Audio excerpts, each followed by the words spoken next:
Ils étaient au total 34 Maliens voulant rejoindre l'Eldorado européen. Suite à un naufrage, 6 personnes y ont perdu la vie.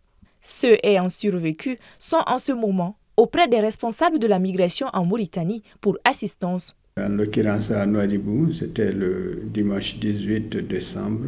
Nous avons reçu une liste de 34 personnes qui étaient dans l'embarcation.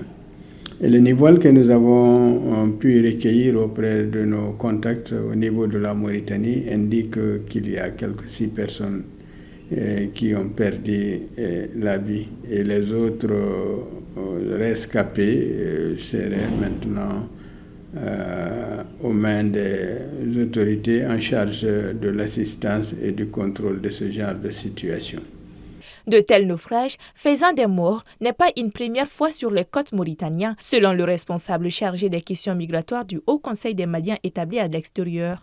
Et c'est vraiment regrettable. De plus en plus, les côtes mauritaniennes sont utilisées par les Ouest-Africains, mais peut-être même au-delà des Ouest-Africains pour regagner la mer.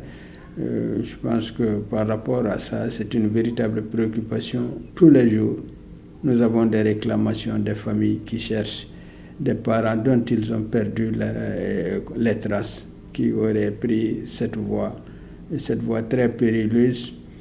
Ceux qui ne sont pas noyés, peut-être que certains d'entre eux ont pu franchir pour arriver en Europe, mais au prix de quelle souffrance et surtout, est-ce qu'arriver là-bas, l'Eldorado tant promis est au bout du chemin? Je ne crois pas. La migration irrégulière ne cesse de faire des morts parmi les migrants. Il urge donc de mettre une politique efficace en place afin de stopper ces départs qui endeuillent des familles entières.